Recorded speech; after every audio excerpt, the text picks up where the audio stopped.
Everybody, welcome to the For the Kingdom podcast, where we focus on faith, love, kingdom growth, and having the tough conversations. And we're your host, Corin. And I'm Faith.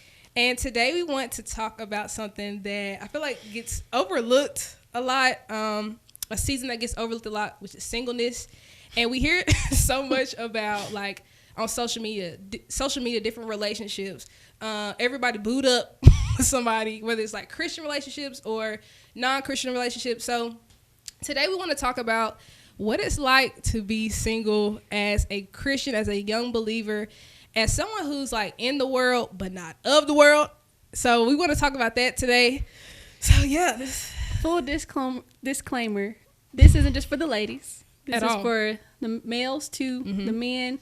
This isn't just for single people. Yeah. I believe this can help single, engaged, dating, married people. Even if you're going through a divorce or something, or being divorced, for sure. It can help everybody. And we don't have all the answers. We're speaking from the experiences God brought us through, and His Word, most importantly, and just the things He's taught us. So, and we're still learning. We are still learning every day. So what we share today is, like she said, just things that we've learned, but also are hoping to learn still. So, yeah. So, how have you viewed singleness? I think I've had different viewpoints on it, but recently, as I've started my journey with Christ and been serious, I feel like it's a time for me to really devote to God and spend time with Him, versus looking at it like I'm missing out on something, or I'll never get this opportunity, because you won't get this time back. So being single and being with the Lord like this. So I think now I view it in a positive light, but I didn't always view it like that. What about you? Well, kind of the same thing. I used to see a relationship as being, okay, I've peaked at life. Once I get that, like, life is complete. Once I have a boyfriend. For sure. One thing about a husband, one thing about a boyfriend. And like singleness, I thought of it as like a prison. Or like, this is punishment, this is boring, this isn't fun. And now it's like, okay, this is my time to fully devote myself to God. This is my time to prepare to be a wife and all these things, but also just to be the bride of Christ, to work on myself and allow God to work on me just for His glory, just because I'm His daughter, not just for a man, right, or for marriage. So I think, like you said, I used to just want to be in a relationship to say I was in one. Yeah. Like, because you see a lot of people around you, they booed up, they got a boyfriend, they got a man. Well, man. And and you just want to have somebody that, them late nights where you listen, when you by yourself and you just want somebody to hang out with, and then, you view it as you're missing out on something, or you're not adequate enough to have a partner in that way. So you definitely have to be... I bit the bait. What? I did too. I bit the bait a couple times, and multiple times. And I didn't even base my relationship off of anything stable. It was about looks, and if you believed in God, like, you didn't even have to have a relationship with Him. Nothing. If cross chain, cross tattoo. Bible, he got a cross chain. Bible verse in the bio. I'm never gonna. And it's John. I'm never gonna say the famous verse. If you know, you know. If you know, you know. John 3:16. Philippians 4:13. I'm like, what else do you know? If you know, you know. Quote it. Listen. You know what? That's a whole. You know what? Yeah, that was supposed to come later. Yeah, but like, if you had those two things, if you look good to me and you believed in God, that was enough. Because that's what I went off of. That's who I was. It may not even be that you believe. If you went to church, that was it. I'm good. Because that's all I was doing. Exactly. I thought that was all it took to get to heaven. is to go to church. Like, get saved and then. And it makes sense if that's all we're doing. Of course, why would we expect something else from somebody else? Like, for a relationship. We're not doing that. And I think that can hurt us. That does hurt us so much to expect something so great and you still are God's trying to fix you and you trying to make something else out of it. And it's like, we don't want, I'm talking about now, we don't want God to bring us into chaos. Why would we expect him to bring his sons to chaos? I think that's just the delusion sometimes. It's like the desire, I want somebody. Yeah, it's a desperateness of it takes over. Yeah. So. We ain't got to the questions yet. As y'all can see, this episode is heavy because me and her, listen, we talk about stuff like this all the time. So this would be good. We at grandma's house already. We at grandma's house already, y'all. So speaking of like just wanting someone who just believed in church or believed in going to church. You was right. You were right the first time. You're right. Believing in church. What do you think some common misconceptions are like regarding singles in the church? Or think like how they're viewed, you know what I mean? Or what they should or should not be doing. Well, like what you're saying, like it's something wrong with you. You don't have a husband yet. Or you need to be working hard and you're not doing enough for God if you don't have a husband yet. Right. And it's just like, I mean, God could want me in this season right now. Because it's just, I don't know. It may not even be that you need to join this team. You need to do this. You need to start. Hey, I need more time. I want more time with you. Just because I love you. Yeah. And, yeah. I think that's like a big thing, too. Like, you can feel like, or people will tell you in church that, or insinuate that your life isn't, like, fruitful because you don't have a husband or you don't have a wife. Like, you're not married yet. So, like, therefore, you cannot have this beautiful life with just being single, or that there's something wrong with you that you gotta. Now, yes, God, in order for God to pair you with one of his sons or one of his daughters, there are things you should work on, but there doesn't mean it's something wrong with you. Like you just, single for, or you'll never get to be married because you're single right now, or it's been a season of that. Right. Yeah. Or make it that you only live a godly life just to be married. That's not the end all be all. I mean, it's because God said it. Because God said to do this. That's why I do this. That's why I'm working to this. Yeah. But I've fallen into that, I feel like. I did too. Like, let me live for God so I can get that man. Put a rush on it. God's like, and your heart not right. So you still ain't getting do this for me.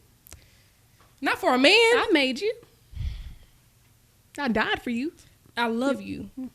God's love. We love talking about that. God's love. Yeah. You can't go without talking about it. At all. But, ever. So you have your life before you got closer to God and where you are right now. Yeah. How have your desires for a relationship changed? They've changed. My desires have changed a lot. Like I said earlier, two of the biggest things was believing in God and then going to church. Yep. But I feel like now I'm in a different stage with God, so much so that I know who he created me to be, and I view myself how God views me. So the mediocre stuff, that's not going to cut it with me no more. It's not going to cut it. It's one thing, you can be cute, you can be funny, we can laugh, we can hang out, but this spiritual thing is real for me. And if you cannot relate to me spiritually, that don't mean you worse off than me, you're not on my level, whatever, but we have to be equally yoked. So my desires, you just have to be a child of God, someone who loves God more than you will ever love me, someone who puts God first. I think too, some of the things I enjoy to do, like working out, going to the gym, someone that pushes me closer to Christ. If you're not doing that, then I feel like we can be cool. Like, we can be cool, my but brother like, in Christ. Yeah, like you can be my brother, but I just, what about you? Well, at first it was just, if you're cute, if you're tall, taller than me. Woo! 6 foot. And you go to church. 6 foot, and we could kick it. But now it's like, okay, if God didn't send you, we don't stand a chance. If this isn't God's will for me, hello, there's no need in even talking, being in a talking stage, whatever that is. We're wasting time. We're wasting time that we don't have. Yeah. And now it's like you said, I want someone who pushes me closer to God and makes me more like Christ. Like, not saying that I'm going to be more like Christ just for them, or they have to be the only reason that I read my Bible. Right. No, like, call me higher. When I'm thinking low and thinking wrong and all this stuff, going off, straying from the path, push me back on the right path. Encourage me. Yeah. And I think, too, like, I've had great examples growing up of a godly man. So shout out to my dad. He's been like the greatest, prophet. He's been the greatest example to me. But I always used to say this too. I said, I don't want to marry someone like my dad. I used to say that, not in a rude way, but the calling on his life. And then like cause I went through a phase, I wanted a bad boy. You know what I mean? So I didn't want the good man before God, all that. I didn't want that. So thrill. I wanted a little rush. So adventure. I wanted adventure. So I want to go to safari. So I waited. No. What? Straight there. So yeah, I mean, having this relationship with God, like, to the desires, have they changed? Seeing my dad, like, he is so committed to God. I don't know. I mean, there's other great men of God I've seen, but like my dad, because I grew up with him in my household. So to see him, how devoted he is to Christ, and then to see how he treated my mom, and like just the love that, and just the greatest love he gave us of leading us to Christ and planting that in us. I can't settle for anything else. Lead. That keyword. Talk about it. Lead. Talk about it. I can't right now. If you don't. No, seriously. If you're not leading me, I won't settle for anything less than what my dad brought to the table. And that doesn't mean you have to be my dad. I just say, hey, I got high expectations. So, and that's not, to compare them to your dad. It's absolutely not. Absolutely not. I mean, I know him, my uncle. He follows the word of God. He does. You got to meet that standard. He does. So, and I don't want to say that like he's perfect either, because I don't want to make that, thing. Yeah. But he messes up just like we all do. But like his attention of getting, or to detail of getting things right with God and praying to God and having that relationship. We all gonna mess up, but like we were talking about leading. Like if you're not doing that, it's hard for us to even be. We can be friends. We can be cool. We can kick it. You my bro. You my brother in Christ. You my brother in Christ. But other than that, I can't see it, because it's not just about. You're not where I am. Like it's like, okay, this isn't gonna work out spiritually, mentally. This is bad. If you can, we're gonna butt heads. All the time, unequally yoked, y'all. It's never gonna work. It's never gonna. I can say this. Okay, I used to like talk to different people, right? And talking to them or hanging out with them, whatever. I just felt like I was like, this is not gonna cut it. This ain't it. I can't do it. And it was doing it just to be doing it, y'all. I did that so many times. Me too. Being with somebody just to do it.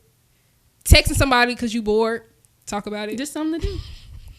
Just something to do. Wow. Yeah, listen. Lowering your standards. Lowering your standards just so you won't be lonely. Woo! Listen. It looks so bad looking back on it. It sounds bad. Yeah, because it was bad. Yeah. I mean, not, in a condemning way, but like you lowered your standards. You better than that. And I grew up like that too. Like my parents was like, this is your value. I think that's another thing too. Like my parents always told me my value in God. So like I didn't have to go fight in anybody, even though I tried to, because I was trying to go against what they were telling me to find that worldly value. And so I think that's why I am how I am now, because the bar was set so high with my mom and dad and people around me, my family, that like I've always thought the way I have. So when you know who you are, it changes who you pick. Talk about or who it. You tolerate or talk about it for sure. Every approach, you don't have to respond, and I had to learn that. Like just because they're showing you attention, hey, you. Now, is it flattering? Snappy. Is it flattering? Yeah. Yeah. Hands up. But yeah, it is. It is, and I'd be lying if I said I never responded. I used to think it was mean. Don't. Give them something. Yeah. Now I'd be like, this is not going nowhere. Don't catcall me. Court me. Court me. Hello. Court me, please. And thank call. You. That's so. I can't stand that. I can't stand it. It disgusts me. I can't do it. Especially like older. Hey ma, what? chill out, relax. I be wanting to say catch a case, but I'm grown now, you know. Well, yeah, we grown now. We can't do it. But okay, so I just thought about this. We were talking about like misconceptions in the church and things like that. What are things you think the church can like help Christians, single Christians, get through? Like, what advice you think they could give them to help them, instead of saying like, this is why you don't have a man or a wife, whatever? What would be some encouragement they can give them? I think to just really stress the fact that you won't get this time back. Mm-hmm. It's just you. Yeah. You don't have to take care of, you know, you're just responsible for yourself, not your husband, not kids, you know, in the future.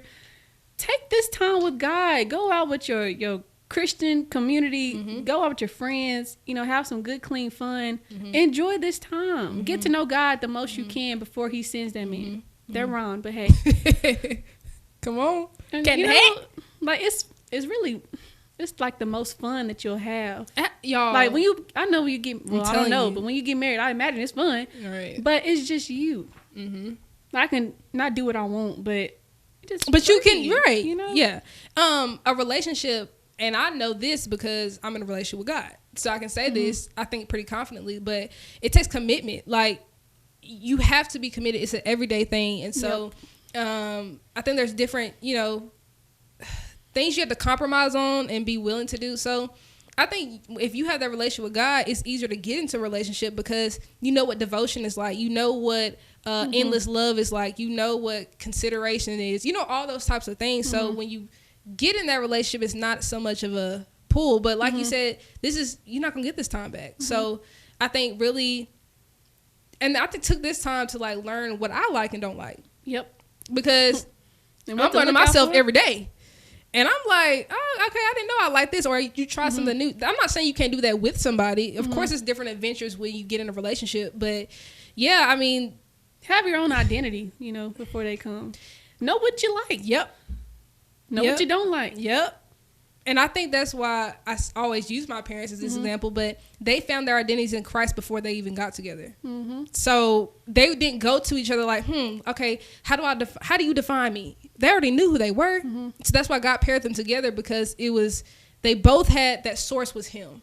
So you got to have that, in my opinion. You have to. And then even like married, I love my self-care time. You know, absolutely. I don't want us to be just like leeches. Yeah, like, I can't do it. We don't have to be together 24/7. We already live together. Yeah. You know, you have your time to yourself. I have my time, you know. So if you don't have your identity outside of that person, that's going to be hard. Yeah. And if one person is more devoted to God than the other, it's like you in there praying. Why are you in there praying? Hello? Why?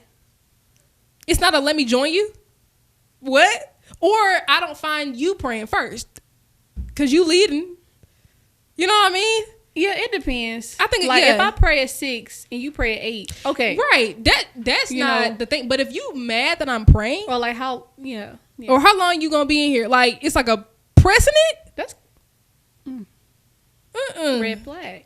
That's Speaking of that, okay, talk about it. From your past experiences and the knowledge you have now, I'm scared. What were some red flags you saw in other people or in yourself or both?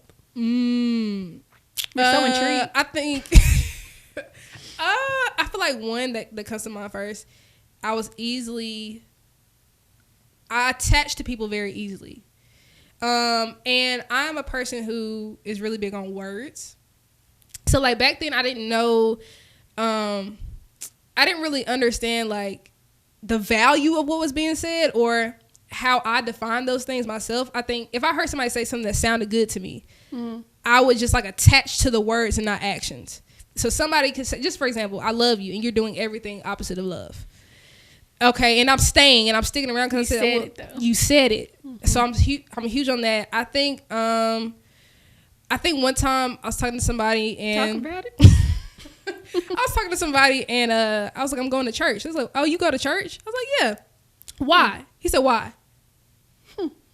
I said, okay, so you just. I didn't say that, but I'm like, okay, you just don't even, And that was what was enough for us at that point. Yeah, it was.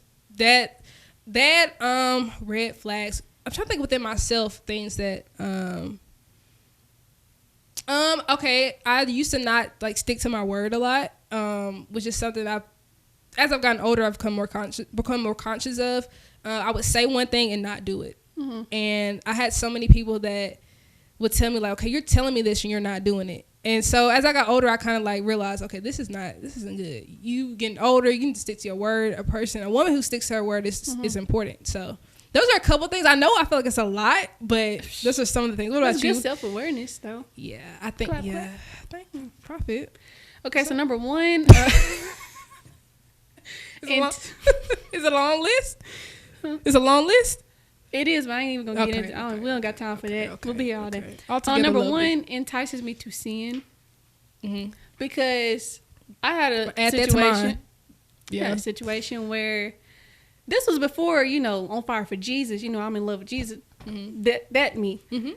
So he was like, we don't have to wait till marriage, because when you really love somebody, you can trust me. Like, we're not going to break up. We're not going to get divorced. So we might as well, we can, wow, go have it. I've heard that. What's the code name for that? Hanky panky. Before marriage. And I was thinking in my head, we can make a fire. Then I had the same person. He said, okay, because I told him my views about smoking. Uh-huh. And he said, well, you can trust me. I know where I get mine from. So you can just go ahead and you can trust me. You can smoke with me. Uh-huh. I mean, you're crossing boundaries. And we're not even married. Yeah, man. If you're crossing boundaries when we're just talking, you're going to cross boundaries in marriage. Like, where's the self-control? And another one is a bad temper. Because I probably got this from a podcast somewhere, but it's more than just, they read their Bible, they pray and all this stuff. How do you treat people? Who are you when you are inconvenienced, when you're angry, when you're frustrated? Who are you? Yeah, right. And because I'm eventually going to be on the other side of that wrath especially we get married. So you living with this person every day. See them every day. With this person. Yeah. You're going to get that. You're going to get the heat. Yeah, so, that's... In myself, I would say...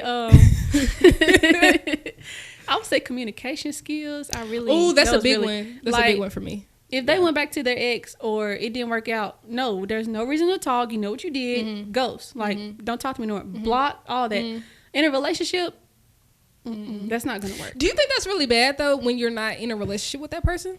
To be like... I mean, I'm glad because they weren't sent from God anyway. I need to cut that tie anyway. True. But, like... As just a habit, when things get tough, they mess up. Bye, blocked.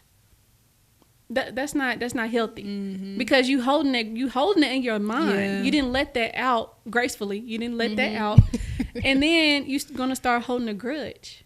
Then you're gonna have hatred and all that. That's not healthy spiritually or mentally. So communication skills, my red flag. Yeah. So when you said that, it reminded me, like, I used to shut down.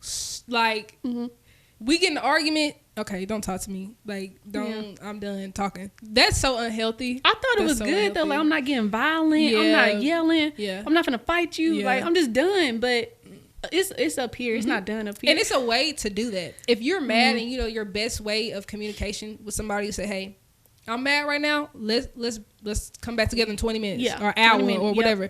Like, let's take a little break and then we can come back and talk. Instead, you just don't say nothing. Like, that's childish. Yeah, like come on. So you won't, because when you act off impulse, you react right then. You're gonna say some stuff that you'll regret. Yep, it's gonna be harsh and all that. And Lord knows I got a mouth, so no comment. No, for real. Like, if I get mad. And it's only a certain number of things that really take me over the edge. I cry first, and then it's anger. And then it's like, get away from me. I think I get mad first, then I cry.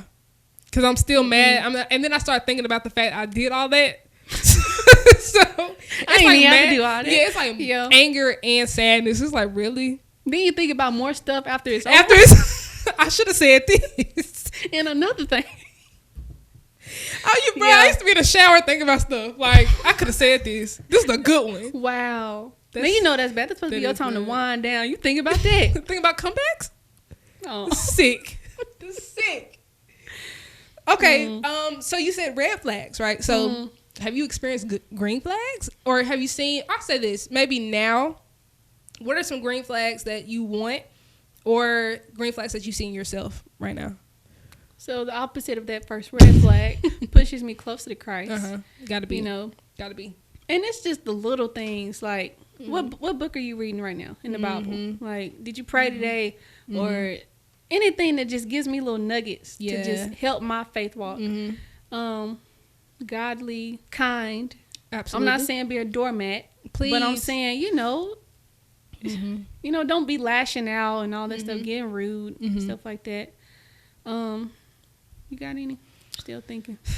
I feel like it's really what you said, pushing me closer to Christ. I just think it's something about seeing a son of God just be in love with God. Like, that's a man being in love with God. The closer you get to God, it's less about the looks, which they do matter. Listen, I'm not saying they're not important, no, but it's more like God has me at the point where it's like godliness is the most attractive thing that you can have. You ask me, did I pray? You read your Bible? Bro, your hands lifted up in you worship? asking me to go to church with you? Oh, hands lifted up in worship. I didn't even think about that. That's a whole nother level. Like, not lustfully, but it's like, okay, it's more than just the outer appearance. Like, you're pulling me in. Like, you make me want to lift my hands higher. You make me want to read, you know. Now, you see what she said? Yeah. She said lift your hands higher. That means they're already lifted, though. Yeah, because I had to stop myself. Like, that means they're already lifted, though. Yeah. Which means you're in that place with God where you're worshiping. That's it. Hey. I think that can go for male or female. You get caught up in this, I want my man to be this, I want my woman to be like this. And you are, still got some things you need to work on. And so how can you expect so much from this person? It's going to be unequally yoked, because this person going to be putting all this energy into God and doing all this, and you going to be... Are you the person that you want? Are you the person you're asking God for? Talk about it. And I'm not saying, like the biblical roles for men and women. Like, you don't have to be a leader. I'm not saying that. But, like, you want someone who doesn't speak harshly to you. Do you do that? Are you snippy? Because, again, if you're in a relationship with somebody, you spend so much time with them. So if you snappy all the time, if you got an attitude all the time. Why do you expect that from him? He can handle me. I want a man who can handle me. Hello. That's what they say. Ooh, the way this... that's the next question. Like, okay, yeah, you want a man, and but no person should have to deal with it all the time. Like, you got to be real, though. That's... it's the fact that we thought being all violent and stuff that would attract them, middle school. Toxic. Toxic. Yeah. Talk about toxic, because the way that was glorified, still glorified. It is still glorified, but like, I love the toxic environment.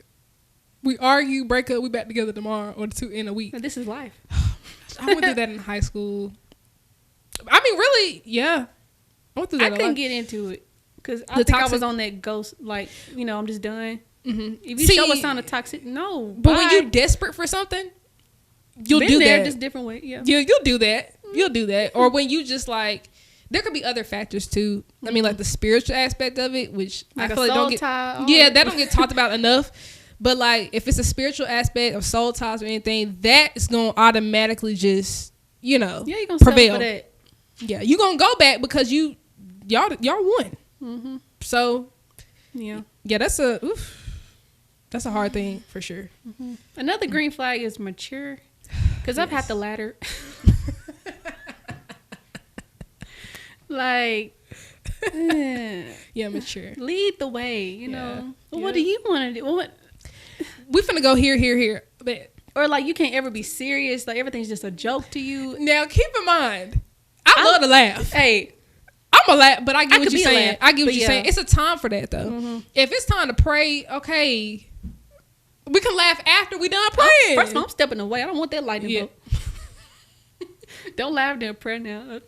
Man, I've been guilty about laughing in church and stuff. I'm trying to. I do it today. Yeah, I do. I'm trying to. I'm just saying, like dark humor and stuff. Lord, God knows. So it's some stuff, but those are good green flags, though. We switch gears. So that's a good green flag. So, did social media / your friends ever impact the way you view singleness? For sure. Because you single, hot girl summer, we outside.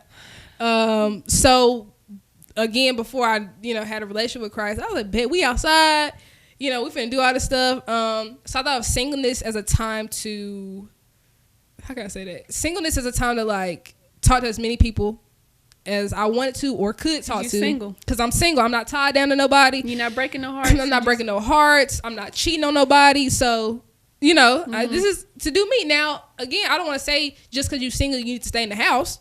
But now where I am in Christ, right. like you said earlier, good, clean fun is different stuff to do. So definitely like being outside, that type of scene. I think also like, you see, so everybody has an opinion. So like, you see so many things about singleness, or so many things of what you're supposed to do while you're single, or you see all these relationships and it's like, dang, like I want to be in that. And little do you know, they going through some rough stuff. That couple, you don't know what's going on. You don't know what they couple goals, and you can't wish you have what somebody else has. You look at them. Listen, you look at them, and then they on Shade Room next week. Abused. Yeah, like all type of stuff where they cheating and all that. So I just think, and friends, like, I think it was probably the same thing, just the outside scene, being outside, stuff like that. What about you though? With friends, it was like, okay, everybody has someone and I don't. So it's like, okay, I need to get somebody. Yeah. I'm missing out. There's something, even would question myself, like, okay, what is wrong with me? Because everybody else has somebody. Social media and really reality TV, that will really have you thinking, like the Shade Room, all that stuff, the blogs and all that. Yeah, it will really have you thinking that cheating is a part of a relationship. Mental abuse, physical abuse, having babies outside, like all of that. It'll have you thinking that that's normal. Ooh, and I've even had people tell me that, like, well, they gotta grow up and everybody cheat and it's gonna happen. Bruh. I'm like, even in my worldly days, it never connected. It never clicked. I'm like, that don't sound right. That don't sound right. That's not my portion. The spiritual meaning, what I meant. But yeah, that's not my portion. I don't believe all men cheat. I'm sorry. I don't believe it either. I'm sorry. I because I know how, and I think you can have faith in that when you are in a place with the Lord yourself, where you know that you're committed fully and that you know what it's like to love God and Him to love you, and that type of commitment. So, and again, I keep saying that, but my dad, I mean, he never did that. So I believe there are men out there that don't cheat. But when your heart's centered on God, you won't do that. Or not saying you won't mess up, but I think there's certain things that you just won't do because you're connected to God. So, when you fear God, I don't want to hurt God's son. I don't want to hurt God. Number one. Like, God, you see what I'm doing. Like, this grieves you and my partner. So, yeah. Have you ever felt like pressure from family to be in like in a relationship or find a godly person? Because I know some people go through that. I haven't personally felt that, but I haven't either. Yeah. I mean, they'll just they encourage me more than they discourage me. They don't discourage me at all. It's like, right, but like God will send you someone. Just keep on going like that. It's never, If anything, they'll say don't rush, don't rush it. You know what I mean? And it's because of experiences they had. Yeah, it's like wisdom. Yeah, don't rush. Yeah. So yep. Yeah. Okay, so with not rushing, sometimes you can settle and be a part of things that, if you had a way that you probably wouldn't have been a part of. So, like, what are some non-negotiables you feel like you have? Like, no matter what.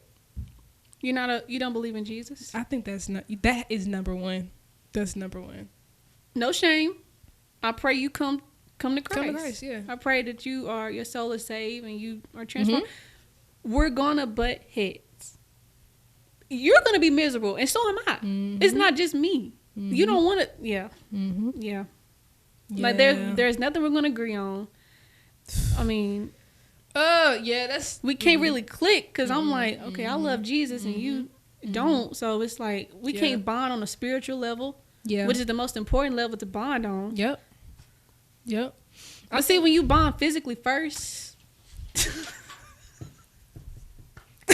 Finish, please. Talk about it. Spiritual bond. You're not thinking about that. You already sealed the glue. Tie the knot. Tie. All right. Yeah, you didn't tie the knot. You just got a soul tie. That's good. That's a great one for sure. And I know people have done that, and God is a redeemer. He can redeem you from anything. Absolutely. It's just I've learned that with not going all the way, but coming close, hearing stories. My experience, when you bond physically, it clouds judgment. That's with anything. It clouds your judgment. Yep. That's with any substance. Yep. Drinking, smoking. Anything. It can cloud your judgment. I went through, and I've shared this in my testimony before, like the clubbing scene and all that. I used to drink and do stuff like that, and like God actually had showed me the spirit attached to those things. And when I seen that, I said, yeah, I'm going to stay away. No wonder some of the stores are called spirits. Talk about it. Woo! Talk about it. Come on. For real. It's spirits attached to everything that's not of God. Across the board. No matter what it is, it's a spirit. Just, in the natural, you see a bottle, but you don't see the spirit. It's a spirit. Spirit tap you and say, go ahead. In the natural, you see... In the natural, you see just sex. You don't see the spirit. You looking at the pleasure of what comes behind that, but you're not thinking about, okay, this is a actual union. And come on, what was that? Pastor Jerry Flowers. He said STD. We know what that is. Well, what about those spiritually tormented devils? And bro, he be cooking, bro. And I was like, wow, yep, that's good. I mean, we talk about diseases and all this stuff and babies, but the demons, that's worse than both of them, if you ask me. Now I got your trauma, I got your bondage, because we didn't click together. Y'all emotions are... You got a spirit of anger, now I got one because we did that. Talk about it. No. I've learned that, though. I had to learn that the hard way. So I can, say that, but... I did. Yeah, but like I said, it's with anything, like emotional, it can be rough, man. Like, and then nobody talks about like the deliverance period of it. That's rough. Like when you're like intertwined with something like that, whatever it is, and you're attached to that spirit, that deliverance process, it takes more time to get delivered than it did when you actually did whatever you did. Yep.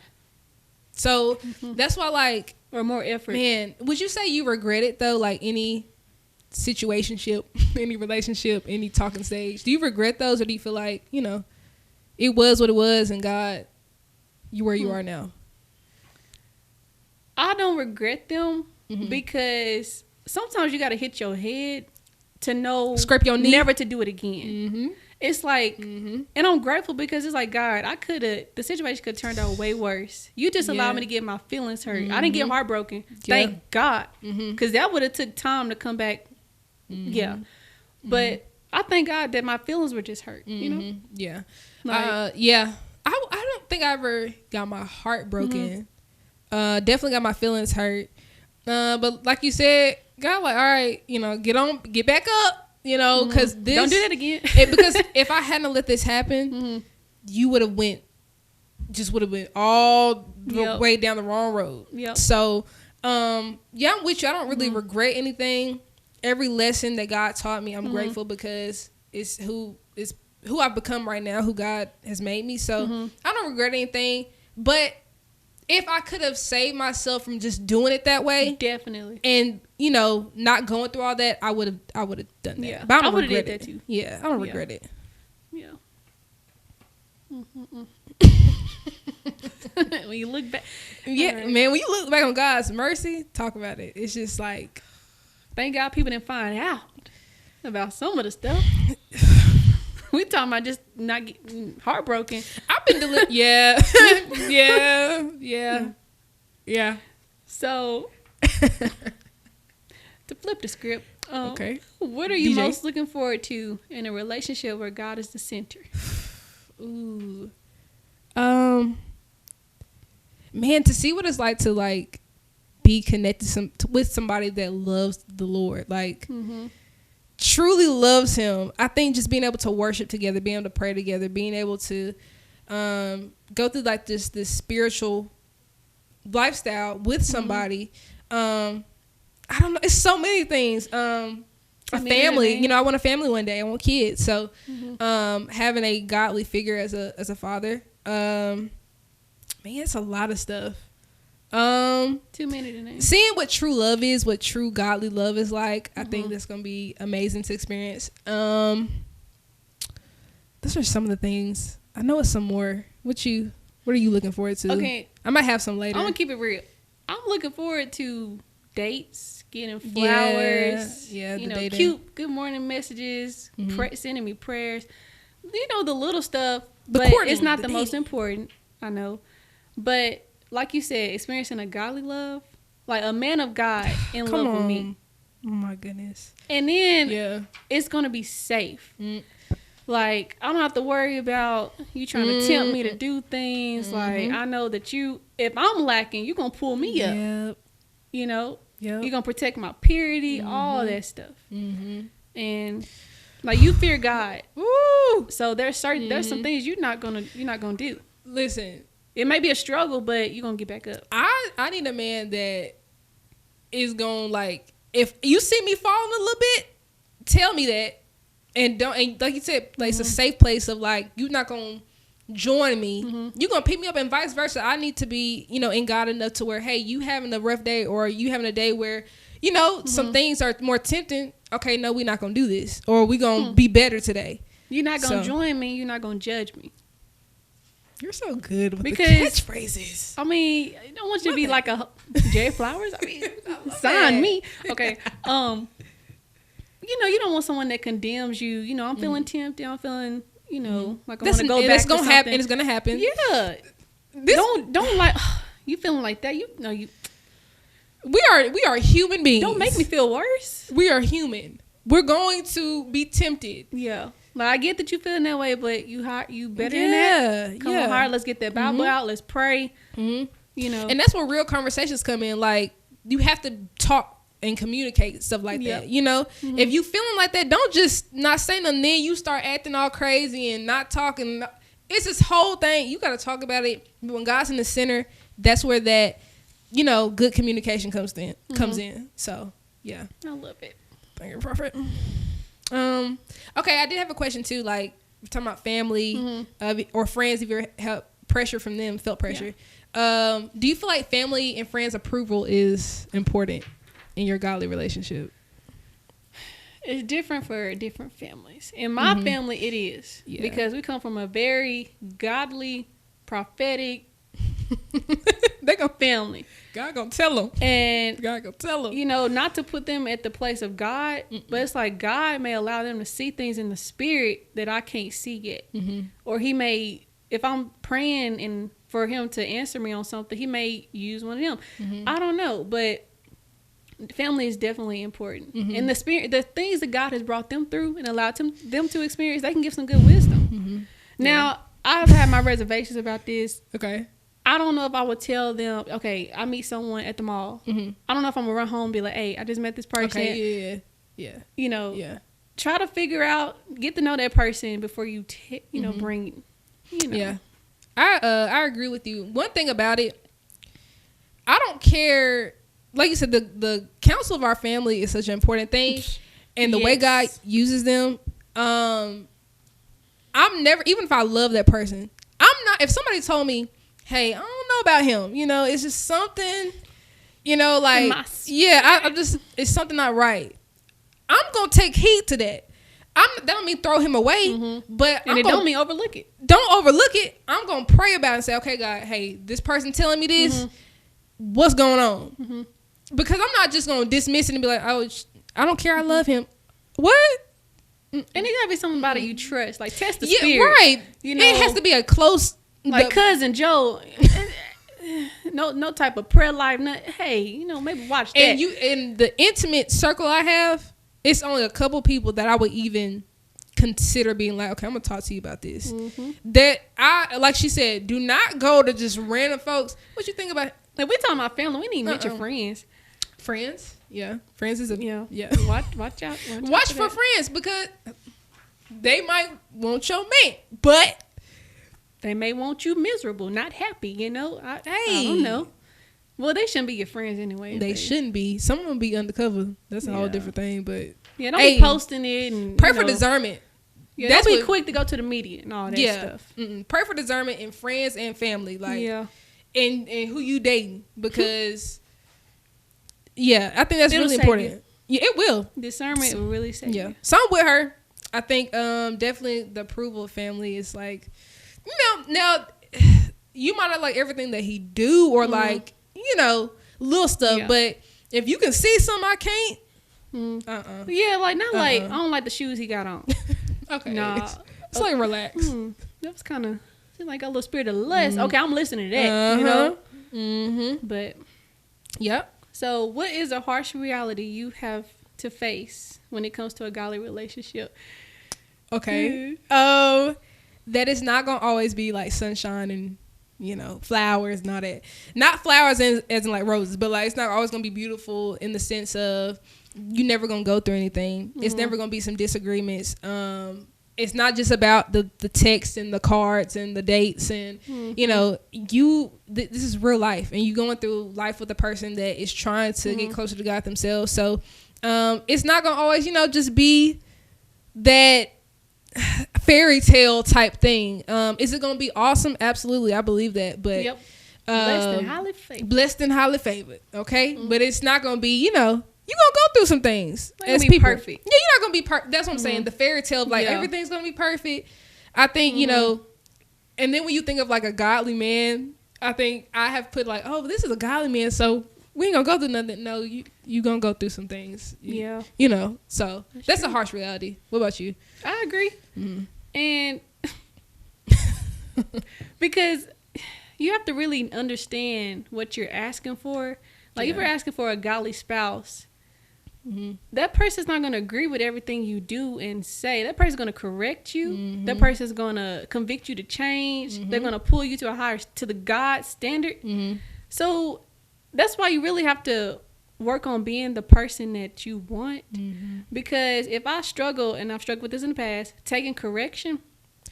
So I'm asking for a godly man, but if I'm still struggling with that, we're going to have some unnecessary problems. Yeah. Because I'm struggling with that.